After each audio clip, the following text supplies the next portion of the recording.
Life is short. That's not a cliche. It's biology. It's math. From the moment you're born, an invisible clock starts ticking. One you'll never see, but one you'll always feel. Most people hear this phrase and nod, then go back to scrolling TikTok for 2 more hours. But pause for a moment. If you lived to 80, you'd have just over 4,000 weeks. That's all. And if you're not in your 20s anymore, you've already spent a good chunk of them. So the real question isn't how long do we live? It's how do we spend the time we do have? Before we dive in, if you're someone who values reflection, growth, and learning how to live with intention, make sure to subscribe to the Old Soul's Guide. Every week we explore timeless lessons to help you live more deeply and wisely. And if this video resonates, like and share it with someone who could use the reminder that life isn't about waiting, it's about living. Section 1. The Illusion of Infinite Time. Humans are experts at lying to ourselves. One of our favorite lies is, "I'll have time later." We think there will always be a better time to travel, to start that book, to tell someone we love them. We live as if tomorrow is guaranteed. But here's the harsh truth. Tomorrow is just a rumor. Think about this. How many times have you said, "I'll start next week"? And how many of those weeks slipped into months, into years? The problem isn't laziness, it's psychology. Our brains are wired with future bias. We imagine a future version of ourselves who is somehow more disciplined, more focused, more ready. But that future self, they never arrive. It's always just you. Recognizing that life is short isn't about fear, it's about urgency. It's about remembering that every someday is quietly stealing from today. Section 2.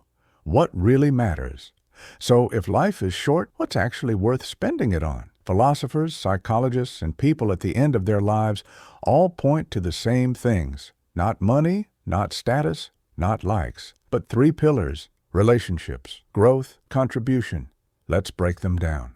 Relationships. Decades of research from Harvard's longest-running study on happiness found that the #1 predictor of a good life isn't wealth or career success. It's the quality of your relationships. The people who feel loved and connected age better, live longer, and die with fewer regrets. Growth. A life without growth becomes stagnation. That doesn't mean constant hustle. It means continuing to learn, evolve, and stretch yourself. Curiosity is what keeps the soul young. Contribution. Humans are wired for meaning. We don't want to just consume, we want to matter. Whether it's helping a friend, mentoring someone younger, or creating something that outlasts you, contribution gives weight to our days. So when you think about using life wisely, remember, it's not about filling your calendar. It's about filling your soul. Section 3. The Deathbed Test. There's a simple exercise. Imagine yourself at 90 looking back on today. What will matter? Bronnie Ware, a palliative nurse who spent years with people on their deathbeds, wrote a book about the top regrets of the dying. Here are the 5 that appeared again and again. I wish I had lived true to myself, not what others expected of me. I wish I hadn't worked so hard. I wish I'd had the courage to express my feelings. I wish I had stayed in touch with my friends. I wish I had let myself be happier. Notice what's missing? I wish I had more money, or I wish I had more followers. The regrets aren't about what people did. They're about what they didn't do. They're about moments unlived, words unsaid, relationships unfed. Using life wisely isn't about maximizing every second. It's about avoiding the regrets that will echo the loudest at the end. Section 4. The Myth of Balance.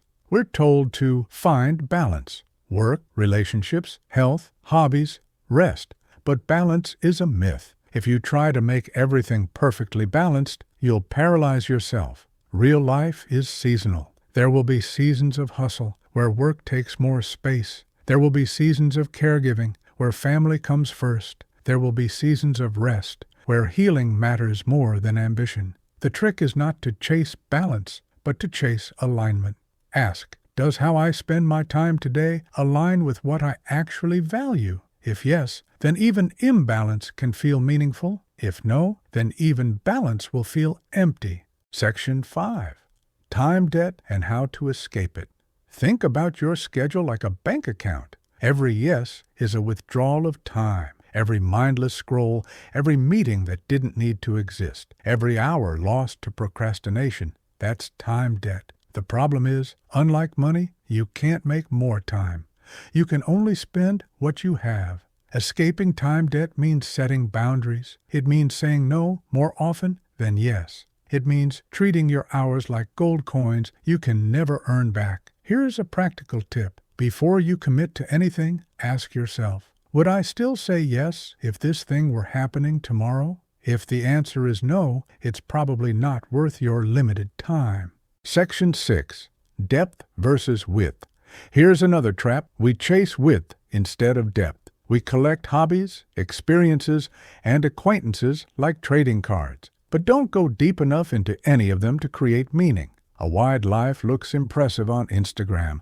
A deep life feels meaningful in your soul. Depth means fewer but richer relationships, fewer but more meaningful projects, fewer distractions, more focus. Remember, 1,000 shallow breaths won't keep you alive. One deep breath will. Life works the same way.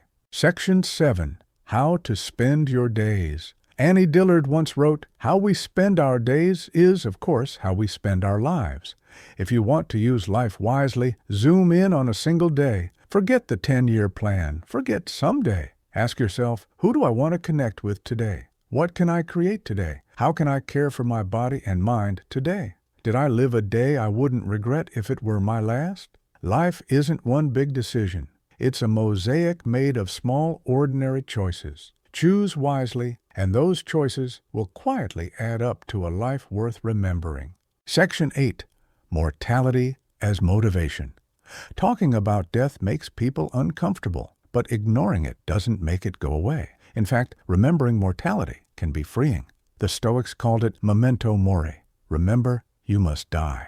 It wasn't meant to be depressing. It was meant to sharpen your focus. When you remember death, you stop sweating the small stuff. That embarrassing thing you said in a meeting, in 100 years, no one will care. The argument you had with your neighbor, forgotten.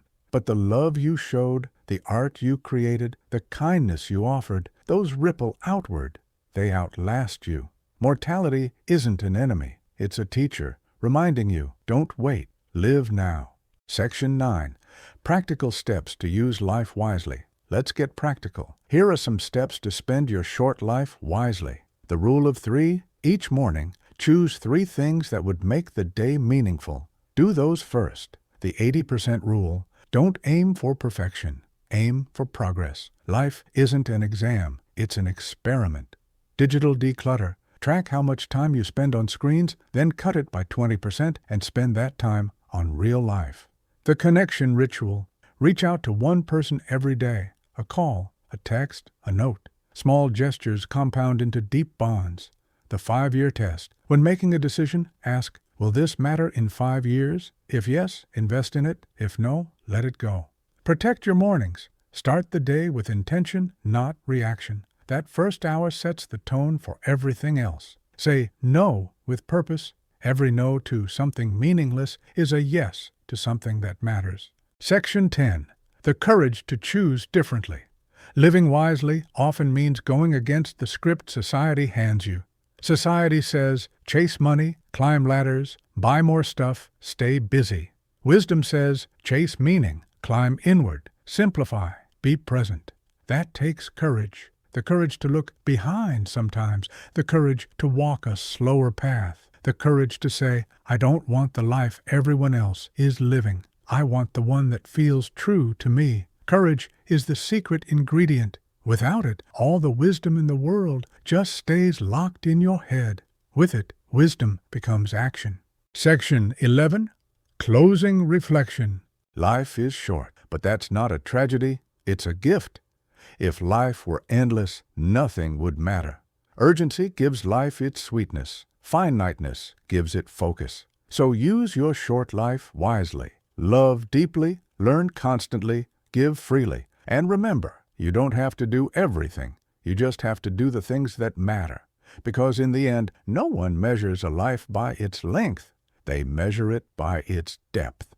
If this spoke to you, like the video, share it with someone who may need the reminder. And if you'd like to keep walking this path with us, subscribe to the Old Soul's Guide, where we explore timeless wisdom for modern souls.